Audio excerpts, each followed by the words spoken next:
YouTube? Tyler here with False Neutral Media. Alongside me, my co-host, my brother Trevor.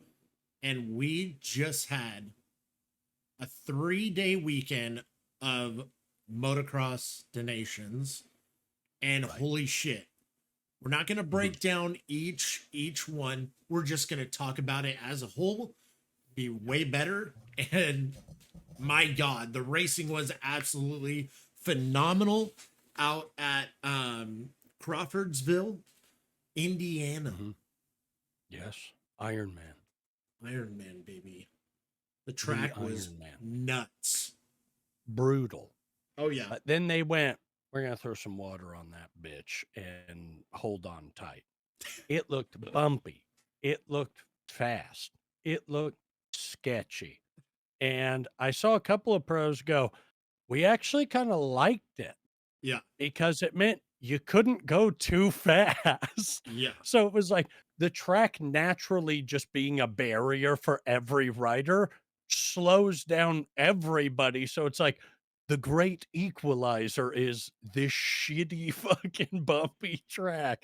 And it's like, it's interesting to hear pros be like, yeah, because it wasn't super groomed, there weren't a bunch of places to pass. So you just had to buck up and hold tight. And you're like, return to tradition, right? Dude, and those guys were fucking hauling ass.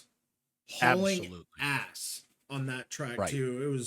It was definitely rough, hard packed. But and then before getting into it too, like a big question that I even had, like a lot of the MXGP bikes and then our bikes here in the States with AMA and everything like that. In case any of you guys didn't know, we definitely did our research because I was even curious. But there was no AMA rule set. No, they went bikes by the MXGP rule set. So even Team USA, they were able to do a little bit, whether it was like swing arm and stuff like that, or which I don't have confirmed. I don't know if they did anything or if they ran them, but it's from what we could gather, allegedly. Right. But yeah, they were able. Team USA was able to do stuff to make it, fair from what other riders had. Which, Parado wanted all season. But we're going to get into it. Oh my gosh, I don't even know where to begin. Like, let's start with... We can break down by countries even, right? We can. I might mess up their names because my name pronunciation is absolutely horrible. But and I won't because I never misspeak. Exactly. That's why you're here. And if you hear them pronounce it differently, they're wrong about their own name. Let's get into it. Let's talk about a country that I'm like so excited is top 5 now. Slovenia. Dude. Hey, Geiser. You're the fucking man, dude. Yeah. You're the fucking man. Holding it down. Thing. Before we have any Americans get into the comments and be like, bro, why are you talking about... What about Team USA? We'll get to fucking Team USA and how I think we could have grasped the trophy, but it means we have to talk about the dreaded incident. But Slovenia, which none of you motherfuckers can point on a map for me, guaranteed. I couldn't do it if you asked me to, but wherever it is, right? And this is me. I like geography. I like all this stuff. But if you showed me a globe unmarked and went, show me Slovenia, I don't know where to put it. I could tell you, though, Slovenia, dude, Geiser is quick. And somebody would go, I don't know who that is. This dude was phenomenal. Oh, 100%. He was on it last year when he was battling with Jet and took that inside line in the last few corners. So we know this dude's fast. Yeah. How reliable is his team? Well, that's kind of the great equalizer of MXON, right? Is the 3-race format. So we see Tim Geiser, consistent, pushing it to the limit. And we also have to remind ourselves, first time this dude's racing Iron Man, and he's got Tomac behind him, hitting that motherfucker. Oh, dude. And he just looks back and goes, oh no. And cranks the throttle in just gaps. Yeah. And he just did that all fucking race. And it was like, dude, some of these MXGP dudes are serious fucking business. Yeah. But I thought Slovenia with we knew Geiser coming into this was going to be a force to be reckoned with. I don't know much about his teammates, but they performed, pretty well considering, except for like Jaka Peklaj. But I'm pronouncing that probably. Let's just say his wrong. teammates were doing as good as my hairline.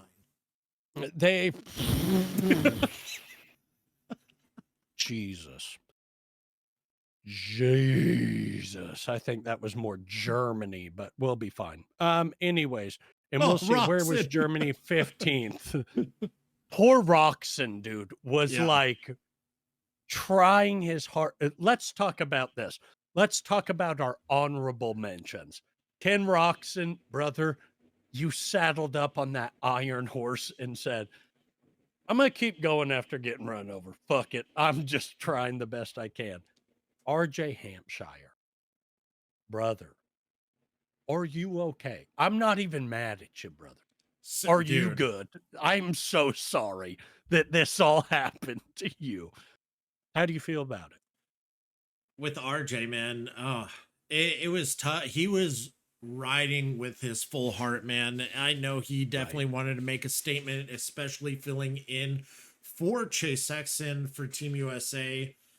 Right. Man, dude, he went down about 6-7 times. And I mean, some of them were a little, not too bad, and was able to get right up and try to get back to where he was. But dude, some of those hits, he ran also into the one of the barriers. It was just unfortunate. I thought he was riding amazing. He looked absolutely great, besides, the little mishaps. But I mean, everyone on that track, no matter what country they were from, were having difficulties on that track. Oh, yeah. What was it? Hunter went down, 3-4 times as well? I think 2 to 3 times when he was leading. Oh, yeah.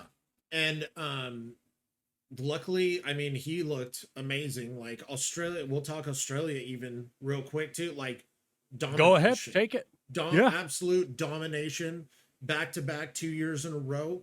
Well deserved. It like, we all knew it was gonna happen. We were holding on for a chance for Team USA, but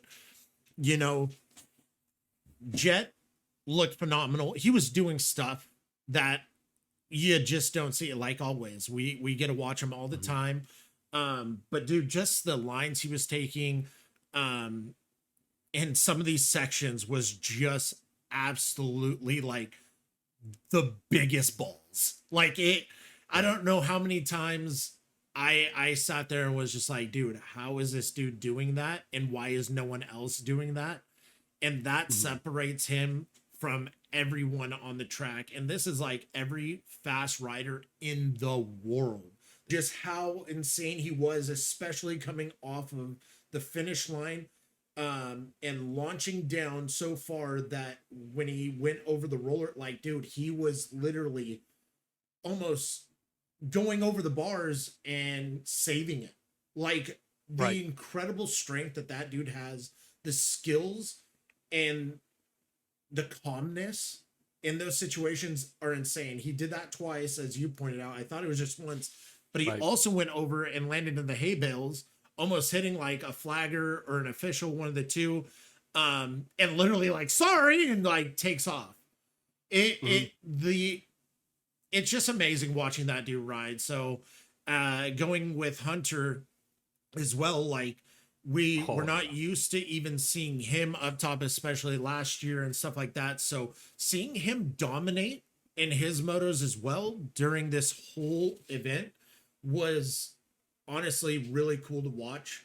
Like we said, he went down 3 or 4 times or maybe more, but he had such a good gap and such a good pace that there was nothing that phased him. Some of these riders I never even heard of or seen except for like the championship guys.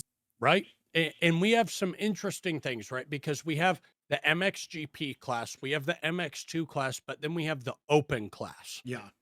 And this is where I want to talk about quite possibly, and I don't care, it's sick, and we should all be excited for it. Joe Shimoda. Yep. Letting Japan qualify for the first time in 8 fucking years. 8 years. And he takes second overall in the open class. Bro. And the only person he lost it to was a Hunter Lawrence going 1-1 for both of his motos. That's the silent fucking assassin right there. Getting back to Team Australia. Hunter said, everybody's counted me out. I lost the SMX. No one can take Motocross of Nations from him. He went up against the best of the best, including his brother. His brother charged, and he beat him fair and square. He rode a good race. He had a solid pace. All of it, the stars aligned, and we got to see Hunter Lawrence go 1-1, take the open class, and clinch the trophy for Australia. And Jet goes 1-3 with the best in the world. And Hunter Lawrence goes 1-1. That should show you that these brothers are the best in the world. Why? We had 2 other very skilled brothers line up on that gate. Yeah. And it happens to be none other than the Coonan brothers, Lucas and Sacha. Also, I'm looking right at the MXGP results. Somebody we haven't talked about. Fevre was awesome. Yeah. Was awesome. Was sticking up there. He went 5-5 for an overall of 4th in the MXGP. Ken Roczen managed to scrape a top 10 with 18 and 12.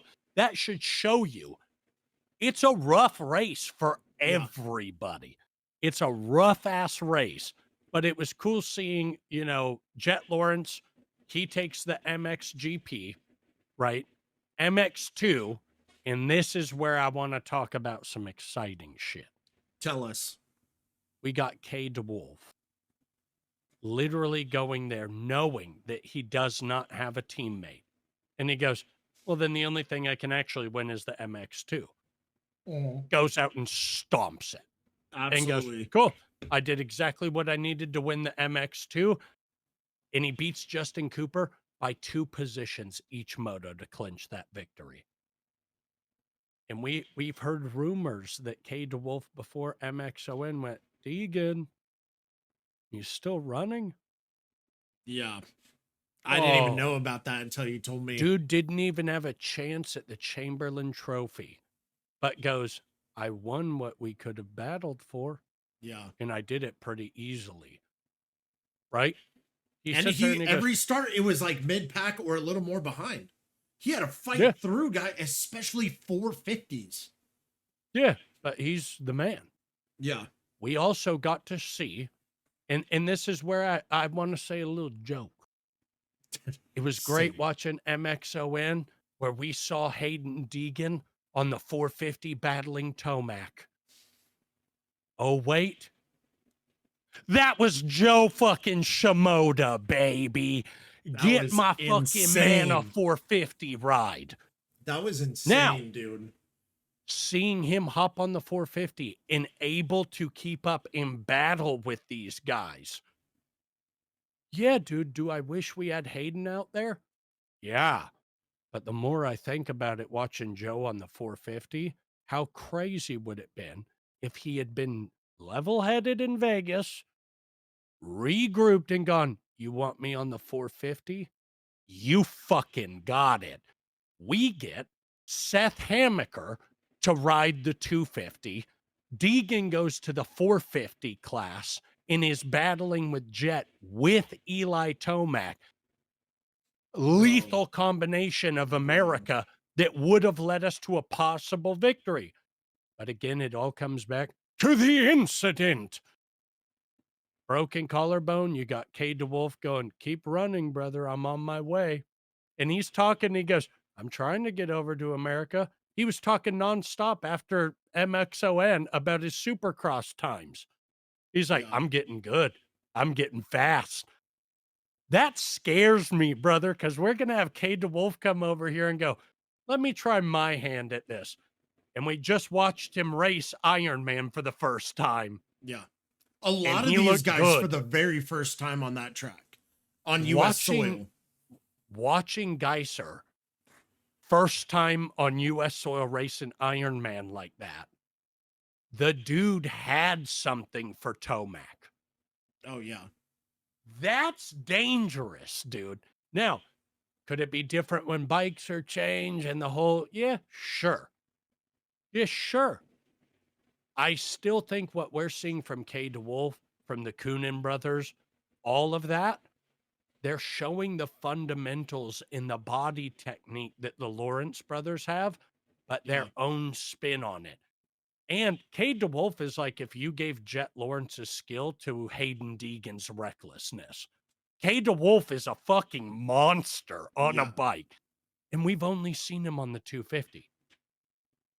Throw that fool on a 450 to join RJ Hampshire up there. Yeah.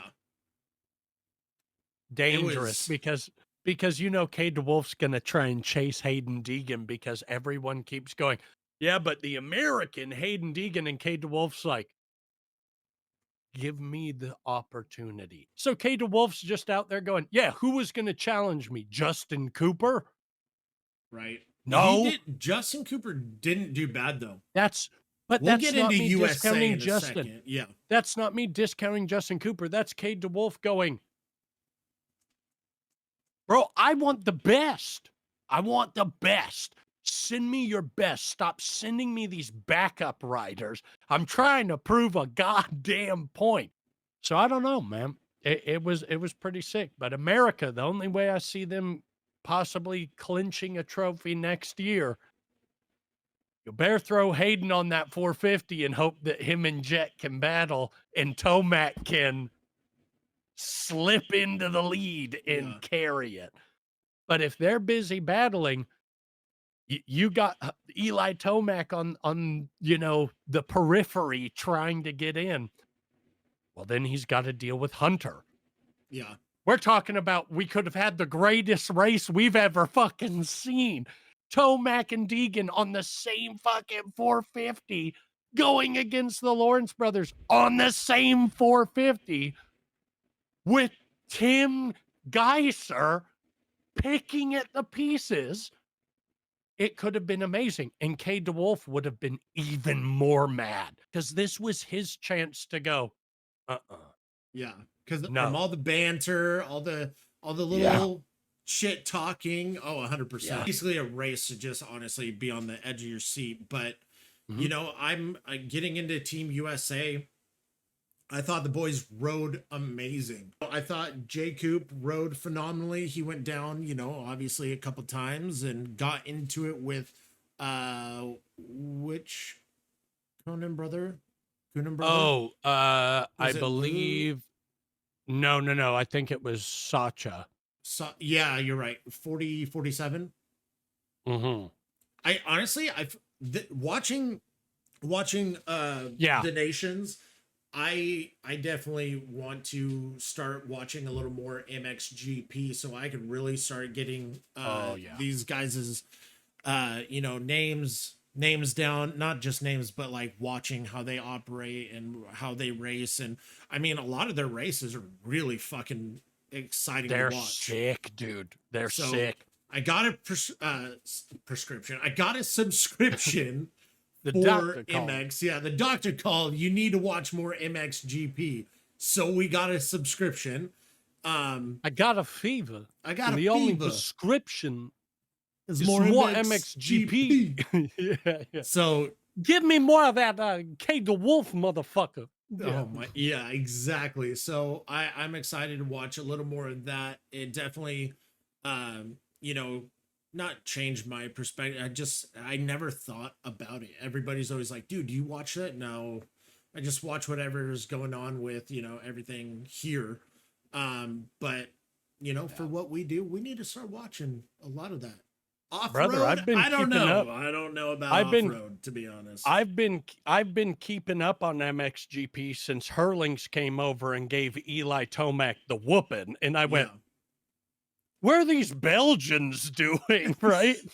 That was my thing because like I remember being younger, right, and Yeah. seeing that, and that was like when I was like becoming more of an adult, so like I wasn't following the sport as much, but I remember being like, MXON, dude, Eli Tomac, America, he's going for the championship.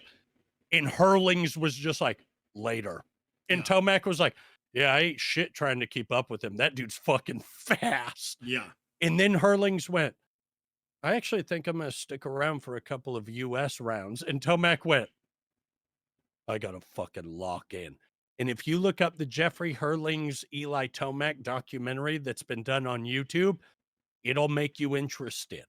Yeah. Then if you watch the Jeffrey Hurlings Red Bull documentary series about his MXGP career, it'll make you go, these dudes are psychopaths. I need to What do watch you that. mean? I've not seen that. Dude, Jeffrey Hurlings will like break a bone and be like, all right, we're 2 weeks out from the broken bone and I'm thinking to get back to race. Splinted up and he's just getting second. That's insane. And he's like, it was pretty bad. I could feel the bone rubbing against the bone. And we're like, and with those tracks too, those tracks are absolutely unforgiving. Brother, he's hitting Lommel with broken wrists, just going, it was a fun time. And I'm like, get the fuck out of here. MXGP, where the fuck do you think the Lawrences came from? Yeah, no, 100%. So when people go, well, I don't think the Coonan brothers could come over here, I go, what are you talking about? Yeah. Brother, we have already got brothers who came over from MXGP and are running shit. Yeah. I think if we get K DeWolf and the Coonan brothers over here, you ain't going to see an American with that title for a while. Yeah. For a while. Because it's like, the big hope is Deegan. Yeah. But now we've got a collarbone injury we're coming back from. That might change how he rides, comfortability. These are factors that factor into the longevity of your career. So when we look at MXGP riders, and they're riding some of the fucking gnarliest tracks I've ever seen for longer, right? And they're just like going all around the world in different terrain. What makes you think they can't learn it when they get here? Yeah. Vial did. Vial's got championships. Yeah. All K DeWolf needs is one. And if he hunts down, if he comes over here, imagine if we get a surprise announcement before A1. Husqvarna has announced that K DeWolf will be racing whatever Hayden is racing. We're not picking a coast until Hayden does. And K DeWolf goes, hello there. Hello there. And we've got Joe Shimoda, and we've got Cole Davies, and we've got Hammaker, and we've got... Yeah. That would be crazy. I'm excited for 2026. But to get back on to Team USA. Yeah. RJ Hampshire. I know that we second place. I know that we talked about RJ for a little bit, but he rode phenomenal as expected on that 450. He was up there battling with some of the top dudes. I was actually really impressed. Tomac, again, dude, everybody doubts like because his age or it's getting to that point like where he needs to retire. What are you talking about? The fuck are you talking about? He was so consistent, battling in the top 5, top 3, top 4 every single time, and was on rails. Team USA was exciting to watch this year. Of course. But let me repeat what I've said about Tomac since he came back from his Achilles injury. Tell us again. Stop counting out Eli Tomac. Yep. He's still beating your favorite younger riders. Yeah. Shut up. Yeah. This dude's still got race in him. And I don't think he's fucking done. Oh And no. I think we're soon going to get some more information about that. But I do think we might have gotten some different information if USA had clinched the trophy. Yeah. That's just me going, was this Eli Tomac going, well, if these new young kids are coming up, I want to see how I do against them at Mxon. And he went, pretty damn good. I'm pretty damn good. Yeah. I'm still in this. Because remember, let's look at the MXGP results and where he finished. Second to none other than Jet Lawrence, who went 1-3. But again, Joe Shimoda 5 times on the 450. He got 2 days to get the suspension right, and then 3 days to kind of lock in how he was feeling on it, and then qualifying in the race. 5 times on the 450, and he takes second against a perfect 1-1 flawless Hunter Lawrence. Joe Shimoda is probably going to get some people going, we'll promise that 450 ride. Yeah. That was fucking incredible. I wonder if 5 days on a 450 for him yet after that hey, performance. Dude, you're besting Liam Everts. He was impressive on a 450, and I'm excited when he does jump, and I hope he gets a ride for that 450. And just speaking of rides, let's talk about it. It's El Hombre. And that 21 looks amazing on that. Looks bike. good on the banana, don't it? Oh, yeah. It looks good on the banana, don't it? Yes. That's what we call them in MX bikes. That's a little lore. It's a little Troy Jam lore, the banana. Okay, yeah. Now that I was going to say, because me and you, we play that a lot. I've never heard you say banana. So, but now that you brought up Troy Jam, boom. Yeah. But no, I'm actually excited. I want to see how he does on that. You know, he had the little photo shoot, some test riding so far.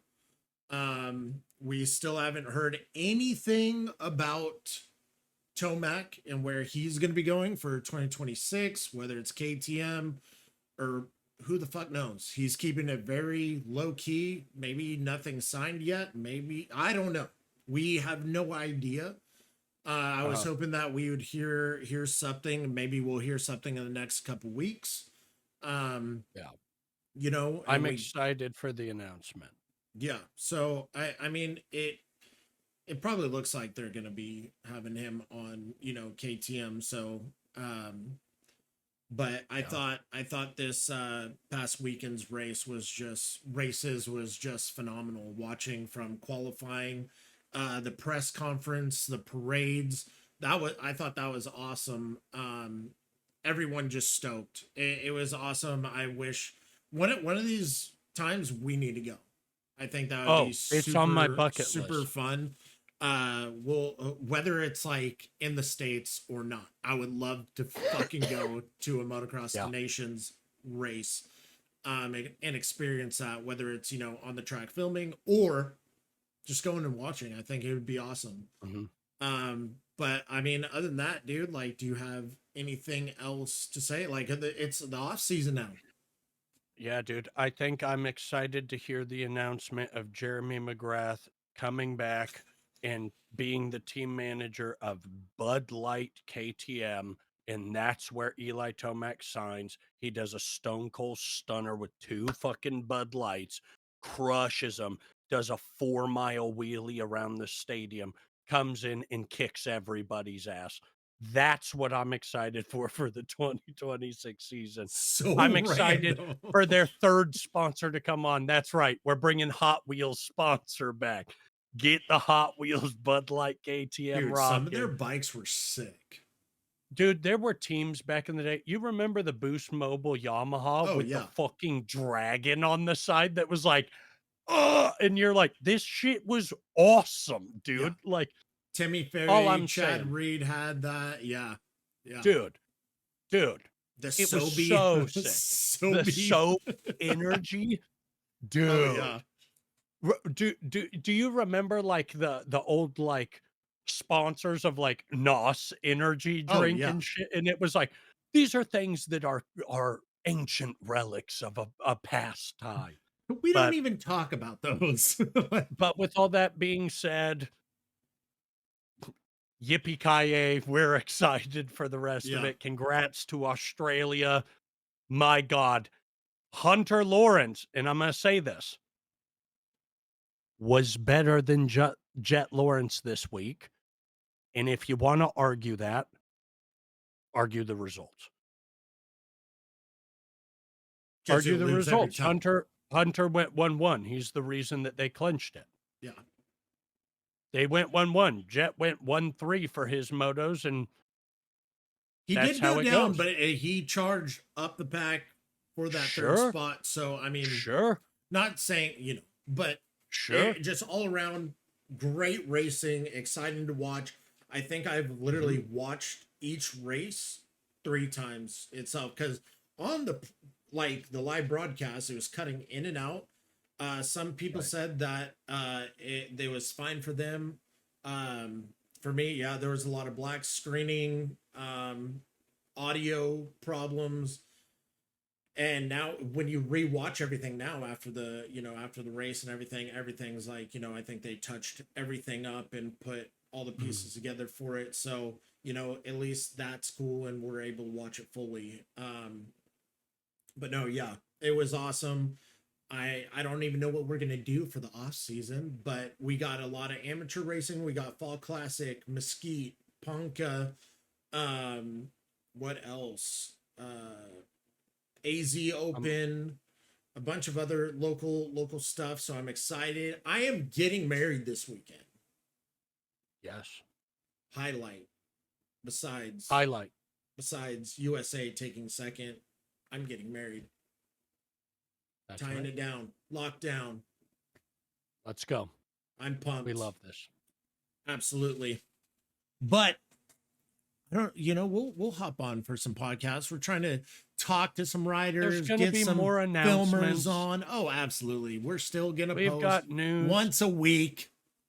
I remember you said you were going to do a really in-depth edit of me on MX bikes as your passion project. You had said that to me before, that you would do all of it. I feel like maybe one of these days we just start a false neutral bikes or something, like a separate one for that, because it would be sick. I know a lot of people would be interested running a false neutral MX bikes series for some prizes, And that's or some cash prizes.